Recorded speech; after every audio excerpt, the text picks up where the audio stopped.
Now, let me just do this. I want to start off by apologizing to you about this morning. I know many of you are frustrated. Unfortunately, in these times of uncertainty, we need to be extra careful and vigilant about security, and that's what was going on today. It's something beyond our control, and I want to thank you for your patience and for your understanding. Now, there's nothing I'd like more than to get this day started. Are you ready? Are you ready? I promise we're going to make it up to you with an exciting day of programming. So let's get going. All right? Now, let me tell you something you may not know. Tim Walz's speech to us today will be his first solo event since becoming Kamala Harris's running mate. The first one. The two of them have been traveling together to battleground states for the last week. But now he's blazing the campaign trail on his own. And for his first stop, he's picking the green mean machine, AFSCME.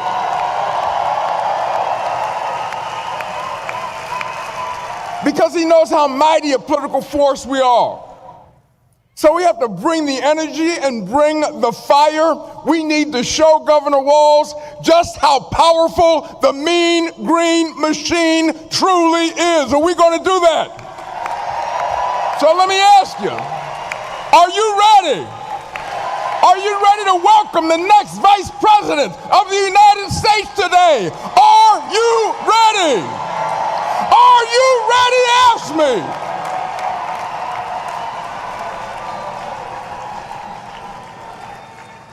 All right. So we're going to get this program humming.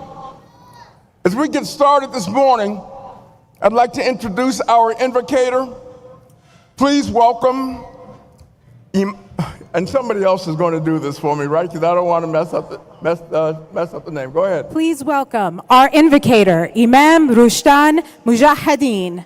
Imam Mujahideen shares with AFSCME a commitment to building strong communities and answering the call to service. He was recently sworn in as the first Muslim chaplain in the 150-year history of the Los Angeles Police Department. He will lead us in the invocation. Good afternoon. Assalamu alaikum. That is, the peace be upon you. And I'm given the opportunity to lead the invocation prayer. As I stand before 1.4 million members and over 5,000 delegates, we pray together. And I didn't bring my glasses, so I ask you to pray for me.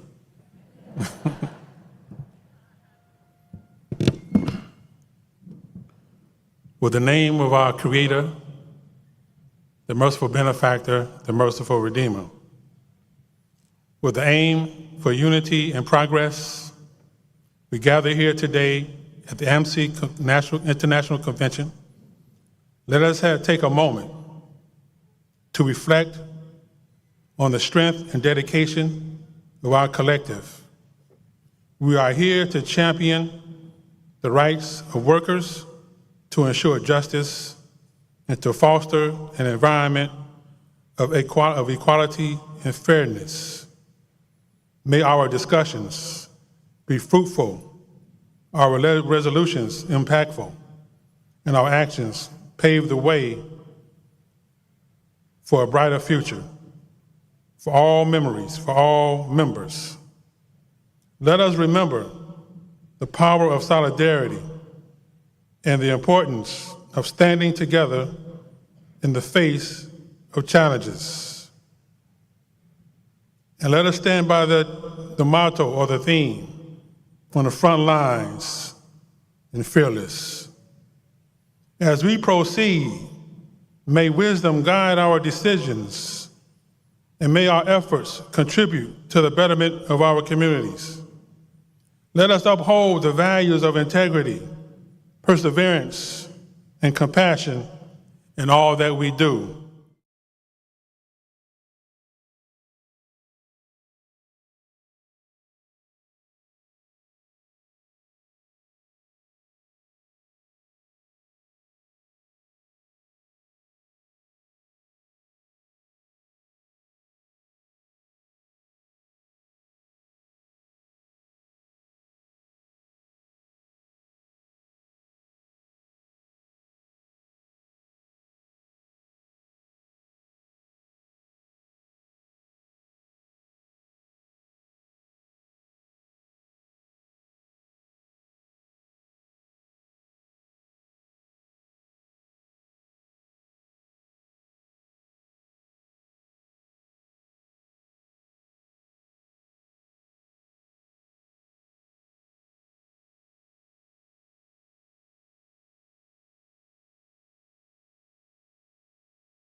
All right. You know, AFSCME family, in my job, I meet with a lot of governors and other elected officials. But with our next guest speaker, my relationship goes beyond that. We're not just colleagues, we're friends. I always loved traveling to Minnesota in recent years because I got to spend some time with my friend, Governor Tim Walz. He's easy to relate to, someone you can have an honest conversation with. We talked a few times during the weeks that he was being considered for the vice presidential pick, and every time I came away more convinced that he was the right guy for the job. He grew up working on his family farm in Nebraska. He enlisted in the Army National Guard and attended college on the GI Bill. He settled in his wife's native Minnesota, where they became teachers and union members. All right. Tim is more than an ally. He understands us because he is one of us, a union brother who spent years as a public service worker in his community. He embodies the very best of public service, leading with empathy, looking after everyone, and leaving behind no one. And Tim was more than a teacher. To his students, he was a trusted mentor who didn't just instruct, but he inspired. He coached football, helping lead Mankato West to a state championship. And he also helped students establish the school's first gay straight alliance. Service isn't just what he does. It really is who he is. What you see is what you get with Tim. Nothing fancy, no pretense. He's as comfortable in a camo hat and a t-shirt as he is in a suit and tie. He's as comfortable at the county fair as he is in a room full of politicians. He is someone who lives his values every single day. And as an elected official, he has turned those values into policy and progress. Whether it's banning private prisons to keep Minnesota communities safe, expanding paid family leave for Minnesota families, or guaranteeing free school meals to every Minnesota student. And he does it all with such humility, generosity, and good humor. He truly is a stand-up guy, absolute salt of the earth. And come next January, he will bring his decency and common sense to the White House, isn't he, AFSCME? He will do that. AFSCME, the Mean Green Machine, get on your feet and make some noise for the governor of Minnesota and the next vice president of the United States, Tim Walz.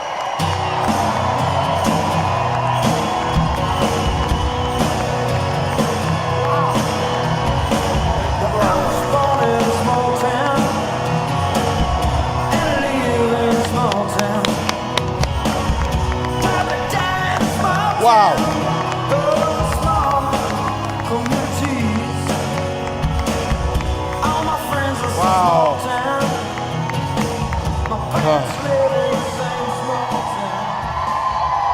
Wow. Wow.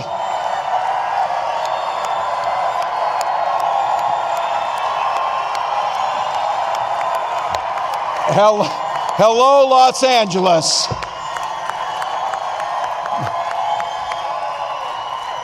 Wow. Well, sisters and brothers in AFSCME, first and foremost, to each and every one of you, thank you for the privilege of being able to stand with you, because I know that AFSCME stands with the American workers. AFSCME stands for all that's right. Let me acknowledge a few friends and the fighters who are here today with us.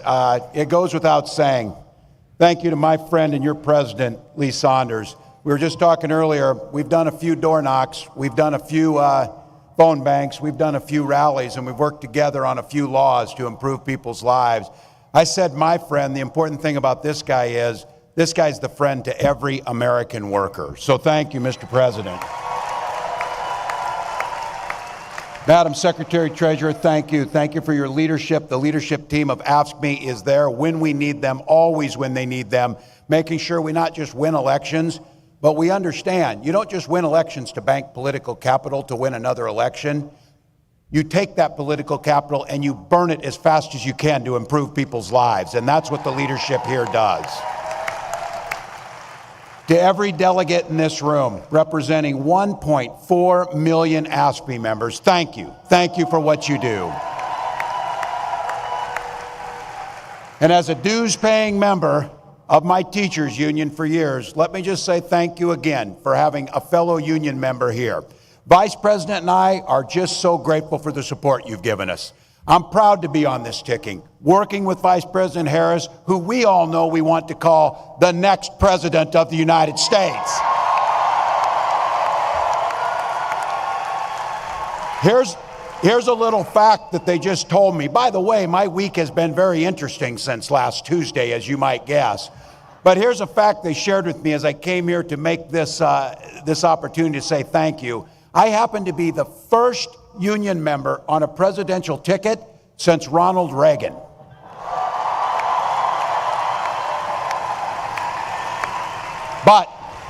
But rest assured, I won't lose my way. Probably should be a few more union members in elected office, President Saunders.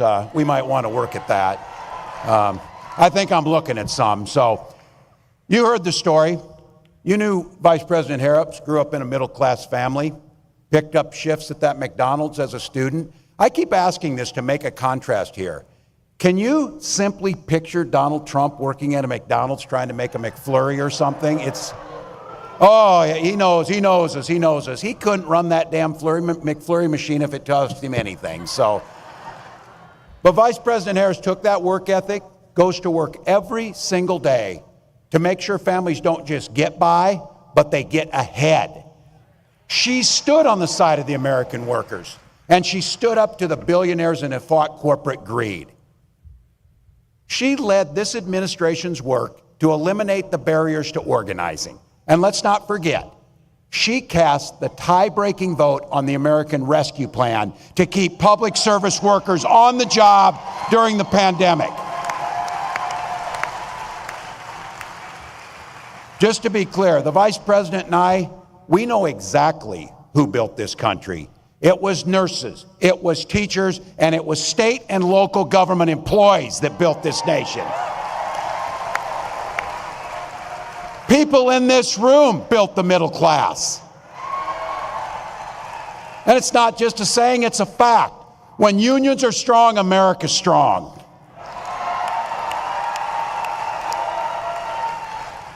Vice President Harris and I have both had the privilege of joining workers on the picket line. And it's why, as governor, I signed one of the biggest packages of pro-worker policies in history into law. In Minnesota, we made it easier for workers to form unions. We strengthened workers' protections. And yes, we banned those damn captive audience meetings for good in Minnesota. Last time I said that at a union meeting, they sued me over it. It was the best thing to get sued over I ever said. We're going to continue to ban those meetings. But we did more than that for families and AFSCME workers that are there every single day. We did things to improve people's lives in a real fundamental way. We guaranteed free breakfast and lunch to every single child in Minnesota. That helped a whole lot of school employees, AFSCME members, keep their students engaged and keep them in the classroom learning. Today, Minnesota is one of the best states for workers in the country. I'm surrounded by some that aren't, so the Vice President's vision is to take those worker protections to every state in the union. Every state in the union. I keep saying this, I know you know it, but I think it keeps us focused. We all understand it in here. You've heard me say this. I know I'm preaching to the choir a little bit today, but the choir needs to sing. The choir needs to sing. And just so you know who's not in the choir, Donald Trump and J.D. Vance, they see the world very differently than we do.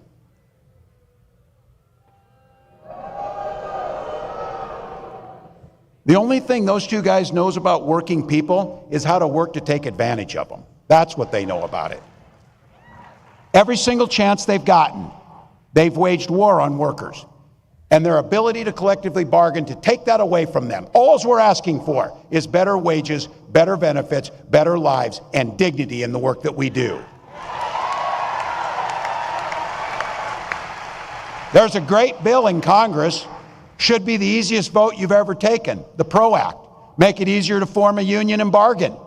Allow people to have the freedom to make a choice. Allow them to be able to do that. They also oppose the Public Service Freedom to Negotiate Act, which would require states to bargain with their employees. Look, if you're living in a state where you get to do those things, it's one thing. But our family and our neighbors and our fellow Americans are living in states where they don't have that. So when it comes to these so-called right-to-work laws that deprive us of the right to be able to form unions, fund what we need, Trump has said he supports right to work 100%. I saw our friend Sean Fain at the UAW had a name for that. He called him a scab, just to be clear. That's not name calling, it's an observation and fact, just to be clear. So, you know, you can tell a lot about people in their personal lives. He spent a decade stiffing service workers from dishwashers, waiters, and carpenters on his own properties to enrich himself. As president, he cut overtime benefits for millions of workers, and he opposed any effort to raise the minimum wage. That's all you need to know. You don't have to ask twice. We know who they are. A guy who goes to Mar-a-Lago, and this is a direct quote, he sits there and tells his friends, "You're rich as hell and we're going to cut your taxes." I believe him when he says that. But he also turns around and tells workers their wages are too high. I keep bringing this up. Who do you know who's asking to cut taxes on billionaires while stiffing working people? I don't know anybody. And I'll tell you what, I think there's a lot of people think that they're on his side or voting for him, that when you put it to them like that, they start thinking things differently. This is where we need to talk to our neighbors. We need to engage. And I'll tell you, his running mate, I don't know if that was a value add to this campaign or not, but he's one of 4 senators, 4, that has never cast a vote on a pro-worker bill in his life. Not once. A stop clock's right twice a day. This guy can't get it right once. Not once for workers. And by the way, these guys are even attacking me for my record of service. And I just want to say, I'm proud to have served my country, and I always will be.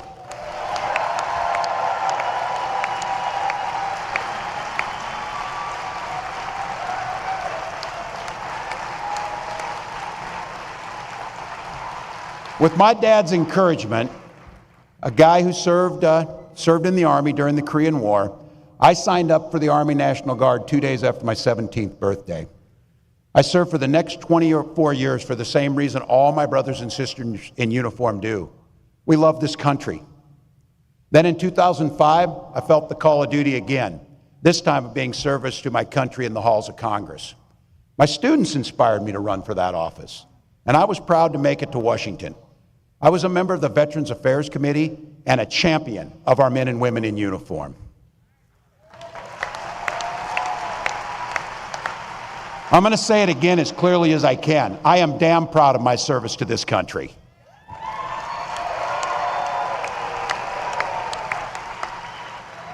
And I firmly believe you should never denigrate another person's service record. To anyone brave enough to put on that uniform for our great country, including my opponent, I just have a few simple words. Thank you for your service and sacrifice.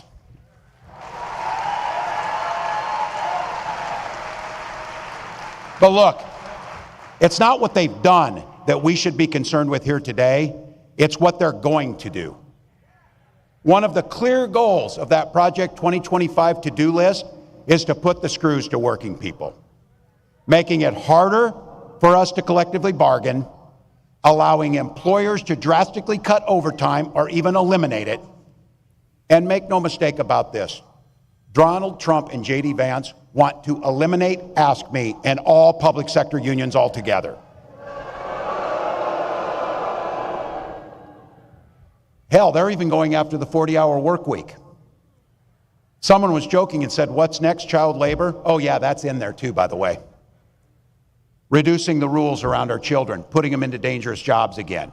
The folks who came before us spilt blood and treasure and spent their lives working to give us dignity and safety in our workplace so you can simply do a good day's work and go home to your family safely at night. Project 2025 will take all that away. It'll also repeal what you worked so hard for, the Affordable Care Act and its protections against pre-existing conditions, and they'll gut Social Security and Medicare. I said this too. Look, I guess you can't blame them if you're billionaires. I don't know, but I'm guessing billionaires aren't waiting for their Social Security check to come in to get by. But I know people who are, like my mom, who depends on her entire retirement on Social Security benefits, that she earned, by the way, and that we should have every expectation that we're not cutting taxes for the wealthiest while we hurt the most vulnerable amongst us. So be clear. Trump's playing dumb. Oh, I don't know about 2025. Some of you heard this say it, because I'm not ever closing the yearbook on this. I'm a football coach at heart.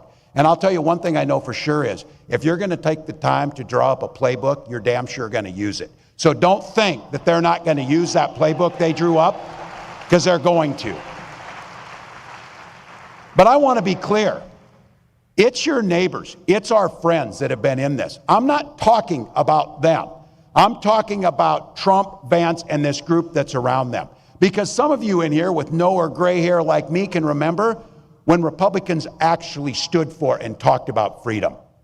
We know they're there. We know those are our relatives. But it turns out that this guy means that freedom should be for the freedom of government to go into your exam room and tell you about your choices. You've heard me say it. This is not hard. In Minnesota, we respect our neighbors and we respect their personal choices. Now look, it's not difficult. I might not agree with my neighbor's choices or make the same one. But this country's great because we have a golden rule that makes things work. We mind our own damn business on those things. We mind our own damn business. Why would you think I need your advice to tell me what books I can and cannot read, or when to have a family, or how to have a family, or what religion to worship, or how to organize?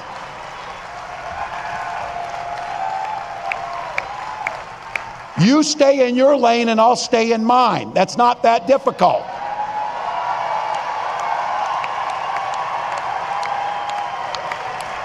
So be clear.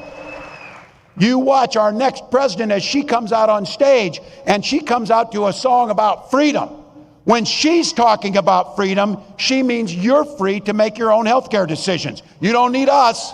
You don't need us. And as a school teacher, I'll tell you what, children should be free to go to school without worrying about being shot dead in their classrooms.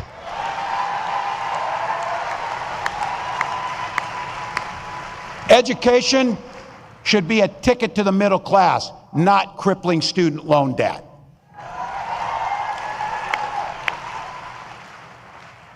Here's the thing. We don't have that long to go here, but think about the future that we can create. We know what the past is. We know what these guys are going to do because they wrote it for us. Convenient of them to write it in Project 2025, so we know that. That's not the future we want. We want the future, and here's exactly what Vice President Harris will do when she gets to the White House. As president, Vice President Harris said she will sign the PRO Act and the Public Service Freedom Negotiation Act right into law. Done. We will stand together on the fundamental principle to collectively bargain for your own lives and your own jobs.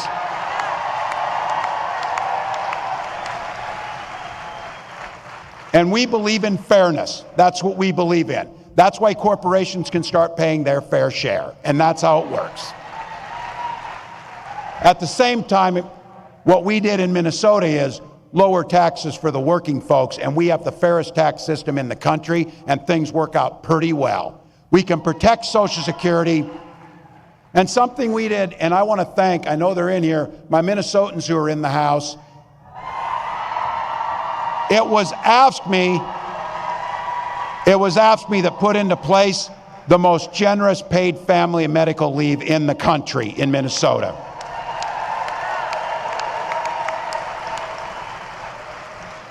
We're investing in our public schools, and it's, yeah, I'm a little biased on this one, but I think you're probably with me on this. How about we give our teachers a long overdue raise for the work that they do?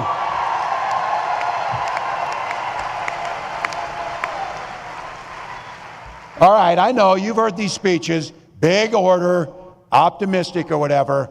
Well, I got to tell you, I will cop to being an eternal optimist. That's me. But I come by it honestly. I supervised the damn high school lunchroom for 20 years. You do not survive that job without being an optimist, I will guarantee you. And I also think you've heard me say this, hope is the most powerful word in the English language.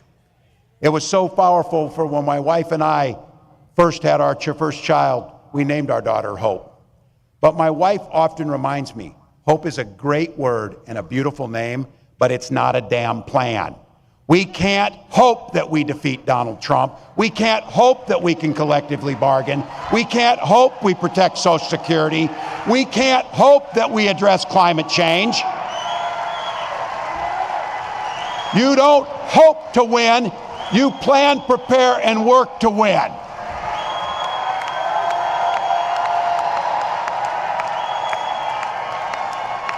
Look at this place. This place is filled with people who like hard work. These are people who get up and enjoy hard work and know how to get it done. So what do you think? A room full of 1.4 million AFSCME members, and this room here, how many voters do you think we could turn out in an hour? How many friends can we bring to the polls? We got over 4,000 people in this room. We won states by less than 10,000 votes in some cases. And I don't know about you, and I know it. This is going to be a close, tough race. It is going to be a tough one. But if each of us does an extra shift, an extra hour, a little bit more, we get to wake up on that morning after the election and know that the work we did transformed the lives for millions, transformed generations, impacted the world. Ask me. That's how it happens. That's how it happens. That's a plan. That's how the hope turns into the reality, turns into improved lives. It's just like that. We organize, we donate, we volunteer. Look, I've been around you people. I know the jobs you do. I know what this president does, because I thought you had to register to vote in Minnesota. You were out there so much for me because you were living there. You turn elections. You turn lives. You negotiate contracts. You press legislatures to do the right thing. We know how to do this. We've got 84 days to take control of our own destiny. 84 damn days. And I've said this, you hear me say this. That's easy. We'll sleep when we're dead. We'll do the work now. We'll do the work now.